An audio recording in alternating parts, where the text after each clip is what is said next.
So hello everyone, welcome back to my channel Tech Info. To stay informated, I hope you are all doing well and I am also happy. So in today's video we are going to discuss about what is aptitude test, what is the problem, how to clear aptitude test for placement in 2023. तो सबके मन में यही question होता है कि aptitude भाई होता है क्या, लाइक एप्टीट्यूड क्या है, उसको कैसे क्लियर करना कैसे है, उसमें प्रॉब्लम्स क्या है, कितना टाइम देना है, सब कुछ डिटेल्स में इस वीडियो में बताएंगे और इस वीडियो में डिटेल्स में डिस्कस करेंगे। वीडियो स्किप मत करो, वीडियो एंड तक देखना, तो फिर आपको कुछ पता नहीं चलेगा। एंड तक नहीं देखने से कुछ स्किप कर जाओगे, इन्फॉर्मेशन आपको नहीं मिलेगी, तो वीडियो एंड तक देखो। So further wasting A time, let's get started. में एक ही क्वेश्चन है कि भाई एप्टीट्यूड होता क्या है, ठीक है, what is aptitude. So aptitude है एक एग्जाम जो कि आपको नेक्स्ट लेवल पे क्वालिफाई करते हैं एक कंपनी में इंटरव्यू देने के लिए। आफ्टर एप्टीट्यूड एग्जाम आप एलिजिबल होते हो इंटरव्यू देने के लिए एक कंपनी में, ठीक है। पहले इंटरव्यू नहीं होते एक कंपनी में, पहले आपको एप्टीट्यूड एग्ज़ाम देना होता है। उसके बाद आप क्वालिफाई करते हो, अगर आप पास करते हो उस एग्ज़ाम में तो उसके बाद आप क्वालिफाई करते हो नेक्स्ट लेवल पे जाने के लिए। और next level means interview level. So अगर आप एक क्वालिफाई करते हो तो आपके हाथों में बहुत ज़्यादा एक अपॉर्चुनिटी आने वाली है कि इंटरव्यू क्रैक करने की और इंटरव्यू में जाने की और नेक्स्ट लेवल पे जाने की। सो एप्टीट्यूड एक एग्ज़ाम होता है जिसमें आप क्वालिफाई करके नेक्स्ट लेवल पे और इंटरव्यू लेवल पे जा सकते हो, ठीक है। तो फर्स्ट लेवल होता है वो होता है aptitude. So different national companies में क्या होता है, डिफरेंट लेवल्स की एग्जाम होती है। लाइक मानो कि कैपजेमिनी में डिफरेंट लेवल्स होता है, उधर 3 to 4 लेवल्स होता है एग्जाम की भी। उसके बाद आप क्वालिफाई कर पाओगे अगर सब कुछ क्लियर कर दिया, तो सब स्टेप्स क्लियर कर दिया और सब मॉड्यूल्स जो होता है डिफरेंट लेवल में होता है उसको आप अगर क्लियर कर दिया तो अब आप आगे में जा सकते हो। तो आगे जाने में आपको बहुत ही हेल्प करता है एप्टीट्यूड एग्जाम, ठीक है। तो TCS में मानो कुछ डिफरेंट लेवल के होता है, विप्रो में, इन्फोसिस में, कॉग्निजेंट में डिफरेंट लेवल्स की एग्जाम्स होती है, ठीक है। डिफरेंट लेवल्स होता है, like different types of syllabus होते हैं, ठीक है। सिलेबस चेंज होता है बट एप्टीट्यूड एग्जाम आपको देना ही पड़ेगा, ठीक है। Aptitude exam is mandatory for freshers, तो आपको पहले ये एग्जाम देना ही पड़ेगा। सीनियर्स के लिए नहीं है एप्टीट्यूड एग्जाम, सीनियर्स को देना नहीं पड़ता है, बस फ्रेशर्स को देना पड़ता है, ठीक है। फ्रेशर्स ही एप्टीट्यूड के लिए एलिजिबल होता है। एप्टीट्यूड एग्जाम देने के बाद वो लोग क्वालिफाई करते हैं इंटरव्यू के लिए। होप आपको समझ में आया है कि एप्टीट्यूड एग्जाम क्या होता है, ठीक है। तो एप्टीट्यूड एग्जाम में क्या इंक्लूडेड होता है, ठीक है। एप्टीट्यूड एग्जाम में होता है लेवल, एक मैथ लेवल होता है जो आपको शायद टाइम हो गया, train based aptitude, time based aptitude, this type of aptitude will be there. Next level पे होता है वर्बल कम्युनिकेशन होता है, कुछ किसी के लिए, जैसे कि मानो बीटेक स्टूडेंट्स के लिए होता है coding level, this types of level will be there, okay. So आपको ये क्वालिफाई करना होता है, ठीक है। तो BCA BSc स्टूडेंट्स के लिए कोडिंग राउंड नहीं होता है, तो आपके लिए बस मैथ लेवल जो होता है, मैथ और कोडिंग बेस्ड एप्टीट्यूड रहता है किसी कंपनी में, और किसी में इंग्लिश और वर्बल कम्युनिकेशन बेस्ड एप्टीट्यूड रहता है। तो आपको ये 3-4 लेवल कंप्लीट करना होता है, ठीक है। तो यही रहता है और अराउंड 60-70 लाइक नंबर डिपेंड करता है स्टेप्स के और डिवाइड के ऊपर। लाइक मानो 4 स्टेप्स हो गया, लाइक 4 स्टेप आपको कंप्लीट करना पड़ेगा, ठीक है। तो 4 स्टेप में डिवाइड करके वो लोग देखते हैं, ठीक है, नंबर देते हैं। और मानो आपके 3 स्टेप्स है तो 3 स्टेप में वो जो नंबर है 100 डिवाइड हो जाएगा। तो ऐसे करके ही एग्ज़ाम कंडक्ट किया जाता है और अलग अलग लेवल्स की होता है, अलग अलग सिलेबस होता है, अलग अलग कंपनीज के, ठीक है। तो यही डिफरेंट लेवल की होता है। तो आई होप आपको समझ में आया कि एप्टीट्यूड क्या होते हैं, ठीक। तो एप्टीट्यूड में प्रॉब्लम्स क्या होते हैं, ठीक है। एप्टीट्यूड क्लियर करने में क्या प्रॉब्लम्स होता है, ठीक है। तो एप्टीट्यूड क्लियर एग्जाम में तो आप बैठ जाते हो, ठीक है, अप्लाई करके एग्जाम में तो आप बैठ जाते हो, बट उसके बाद क्वालिफाई नहीं कर पाते हो और पास नहीं कर पाते हो, ठीक है। तो इस टाइम में क्यों पास नहीं कर पाते हो आप लोग, ठीक है। आपके अगर हो सकता है अगर आपके प्रैक्टिस लेवल कम है, आपका टाइम के साथ जो बढ़ना है, लाइक टाइम कंज्यूमिंग जो है, आपके टाइम कंज्यूमिंग लेवल बहुत ज़्यादा है, ठीक है। आप एक प्रॉब्लम सॉल्व करने में बहुत टाइम लगा रहे हो, ठीक है। तो ये आपको चेकआउट करना पड़ेगा। और एक होता है आप लोगों ने बहुत ज़्यादा तक टाइम नहीं दिया, बहुत ज़्यादा प्रैक्टिस नहीं किया, ठीक है। इसके वजह से हो सकता है आपके डिफरेंट डिफरेंट क्वेश्चंस आया तो आप लोगों ने वो समझ नहीं पाया कि क्वेश्चंस क्या था, ठीक है। तो क्वेश्चन समझना सबसे ज़्यादा इम्पोर्टेंट है, ठीक है। तो इसको सॉल्व कैसे करें, इस प्रॉब्लम्स जो आ रहा है ये, मतलब आप बैठ रहे हो एग्जाम में बट क्लियर नहीं कर पा रहे हो, बहुत सारा मानो आप बहुत सारा एग्जाम दे दिया बट क्लियर नहीं कर पा रहे हो, एप्टीट्यूड एग्जाम नॉर्मली है बट आप क्लियर नहीं कर पा रहे हो, तो so how to clear aptitude exam. So आपको पहले ही क्या करना पड़ेगा, डेली बेसिस में आपको प्रैक्टिस करना पड़ेगा, ठीक है। तो डेली बेसिस में प्रैक्टिस आप कितना दिन कर पाओगे, मैं गारंटी देके बोलती हूँ आप 2 महीना डेली 3 आवर्स करके प्रैक्टिस करो, आपके क्लियर हो जाएगा, ठीक है। बट आपको डेडिकेटेड रहना पड़ेगा, ठीक है। आपको अगर आप एक एम्प्लॉय होना चाहते हो, बनना चाहते हो एक एम्प्लॉय, और मल्टीनेशनल आईटी कंपनीज में आप एक पार्ट बनना चाह रहे हो, तो आपको ये करना ही पड़ेगा। आप ये दिमाग में घुसा लो कि आपको एग्ज़ाम क्लियर करना ही पड़ेगा कैसे ही तरीके से, ठीक है। तो आप इस टाइम में जाके जब आप एक माइंडसेट बना लोगी तभी आप आगे बढ़ पाओगी, ठीक है। तो आपको पहले क्या करना है, आपको पहले एक माइंडसेट बनाना है कि हाँ मेरे को एग्जाम क्लियर करना ही है कैसे भी करके, ठीक है। तो एग्जाम क्लियर करने के लिए आपको फर्स्ट पॉइंट क्या करना पड़ेगा, डेडिकेटेड रहना पड़ेगा, ठीक है। नेक्स्ट पॉइंट, आपको डेली बेसिस पे 3 आवर्स आपको प्रैक्टिस में देना ही पड़ेगा। 3 आवर्स के ज़्यादा पॉसिबल नहीं है, मैं ज़्यादा मैक्सिमम बोल रही हूँ, 3 आवर्स मैक्सिमम है, इससे ज़्यादा पॉसिबल नहीं होता है, क्योंकि अगर आप एक थर्ड ईयर की स्टूडेंट हो, अगर आप एक बीटेक स्टूडेंट हो और आप थर्ड ईयर में हो, तब अब से ही लाइक थर्ड ईयर से ही आपको स्टार्ट करना पड़ेगा प्रैक्टिसिंग, ठीक है, एप्टीट्यूड प्रैक्टिसिंग।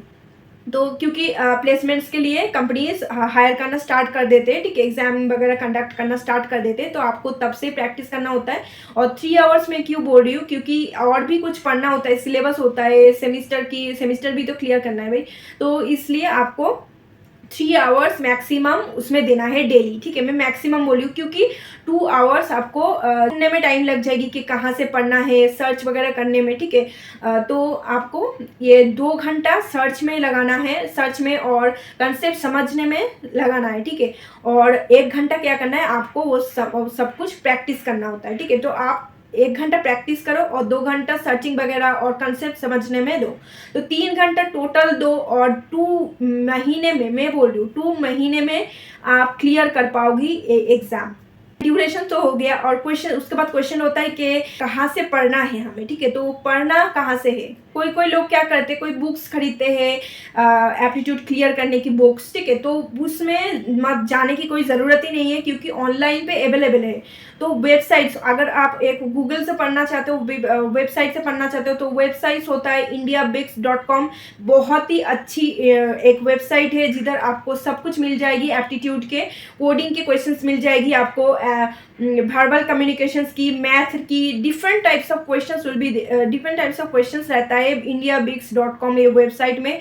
आप एक गूगल में जाओ, सर्च करो और इधर से प्रैक्टिस करते रहो, ठीक है। और उधर से कुछ कंसेप्ट आपको समझ में नहीं आ रहा है बट आप क्वेश्चंस देख रहे हो, ठीक है, तो कंसेप्ट समझ में नहीं आ रहा है तो कहाँ से पढ़ना है, यूट्यूब में जाओ, ये जो कंसेप्ट आपको समझ में नहीं आ रहा है वो उधर से व्हाट इज डैश लाइक ऐसे करके सर्च करो, यूट्यूब में बहुत सारा कंटेंट अवेलेबल है, उधर से पढ़ लो, उधर से कंसेप्ट समझ लो, उसके बाद जो सिखा रहे उधर प्रैक्टिस करो, और इंडिया बिग से क्वेश्चन उठा के भी आप लोग प्रैक्टिस कर सकते हो। तो 3 घंटा आपको डेली देना ही है, ठीक है। तो प्रेफर करूंगी कि ऑनलाइन स्टडी के लिए, क्योंकि ऑनलाइन पे बहुत सारा कंटेंट अवेलेबल है, गूगल पे, यूट्यूब में और किसी भी जगह से बहुत सारे वेबसाइट्स अवेलेबल है, उधर से आप लोग सर्च कर सकते हो, उधर से प्रैक्टिस कर सकते हो।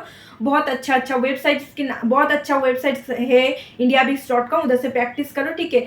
आई will not prefer that journal books और any question papers anything else, because online पे कंटेंट अवेलेबल है, ठीक है। तो आपको बाहर से ढूंढने की ज़रूरत नहीं है, आपके पास एक फ़ोन होना चाहिए आपके पास, और फ़ोन से आप सर्च करके कंसेप्ट समझ लो और एग्ज़ाम क्लियर करो। उसके बाद आपको जानना होता है कि सिलेबस क्या होता है, ठीक है। एग्ज़ाम की जो जिस कंपनी की आप अगर आपके सिलेबस पता नहीं, क्योंकि एग्ज़ाम के पहले बहुत पहले से तो सिलेबस पता नहीं होता, ठीक है। तो आपके ड्रीम कंपनी में आप जाना चाहते हो बट आपको सिलेबस पता नहीं क्या होता है, अगर सिलेबस पता होता है तो हम लोगों को ईजी हो जाता है एग्ज़ाम क्लियर करने में, ठीक है। तो सिलेबस अगर पता नहीं है तो आप यूट्यूब में सर्च करो, गूगल में सर्च करो, बहुत सारा सिलेबस अवेलेबल है उधर, ठीक है, कंटेंट अवेलेबल है, तो आपको मिल जाएगी, उधर से आप लोग सर्च करके देख सकते हो।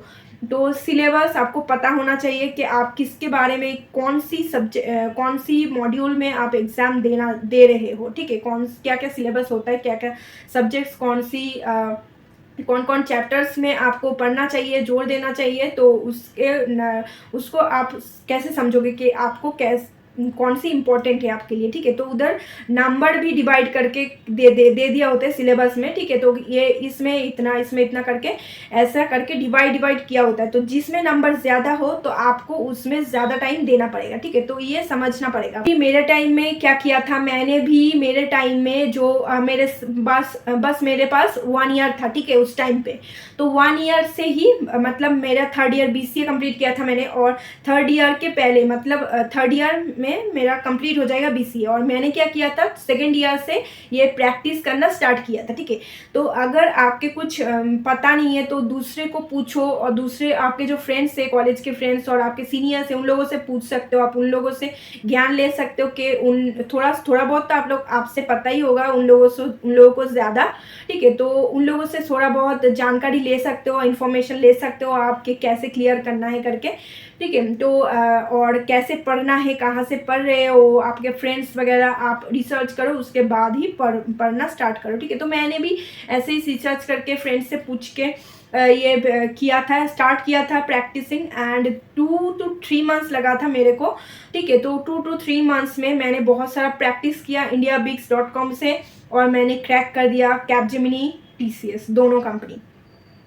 तो ये आप भी ये ट्रिक लगा सकते हो, और कहीं भी कॉन्सेप्ट्स मेरे को समझ में नहीं आता तो मैं यूट्यूब में जाके सर्च करती थी, और यूट्यूब में जाके सर्च करके उधर से समझ के उसके बाद प्रैक्टिस करती थी indiabix.com से क्वेश्चंस उठा के। तो ठीक है, तो ऐसे ही मैंने भी क्लियर किया और आपके साथ शेयर भी किया। अगर आप एक बीटेक स्टूडेंट हो और आपके पास 4th ईयर है, ठीक है, तो आप 3rd ईयर से आप प्रिपरेशन स्टार्ट करो प्लेसमेंट्स के लिए, ठीक है। तो अगर आप एक BCA BSc स्टूडेंट हो, ठीक है, तो आपको क्या करना पड़ेगा, आपको 2nd ईयर से प्रिपरेशन लेना पड़ेगा, क्योंकि थर्ड ईयर में आपको ख़त्म हो जाता है। तो 3rd ईयर के बाद कोई भी नहीं आएगा आपको प्लेसमेंट देने के लिए, तो आपको पहले से ही मतलब 2nd ईयर स्टार्ट होने से ही आपके प्लेसमेंट आ जाएगी कॉलेज में, तो तब से ही स्टार्ट हो जाएगा हायरिंग, ठीक है। तो आपको प्रिपेयर रहना है, 2nd ईयर के पहले से ही आपको एग्ज़ाम के लिए प्रिपरेशन लेना पड़ेगा, ठीक है। And the most important thing, ठीक है, जो कि होता है कि एग्ज़ाम में तो बैठ जाते हो बट एग्ज़ाम क्लियर नहीं कर पाते हो, ठीक है।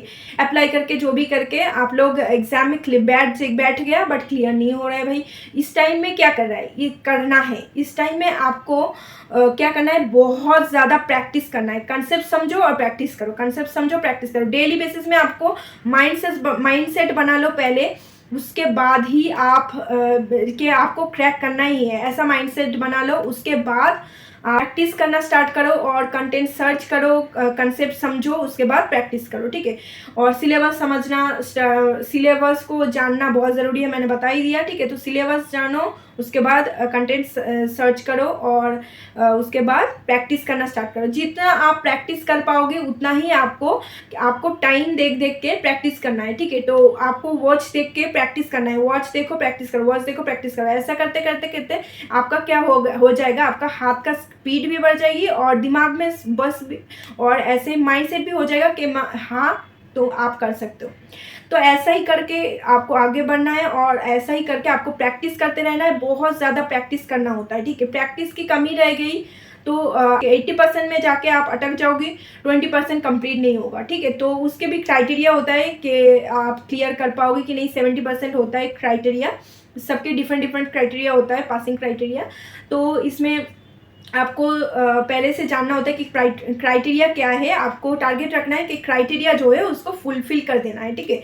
तो ऐसे ही जो मेरे को पता था, मैंने मेरे टाइम में जो ट्रिक लगाया था तो आपके साथ शेयर किया।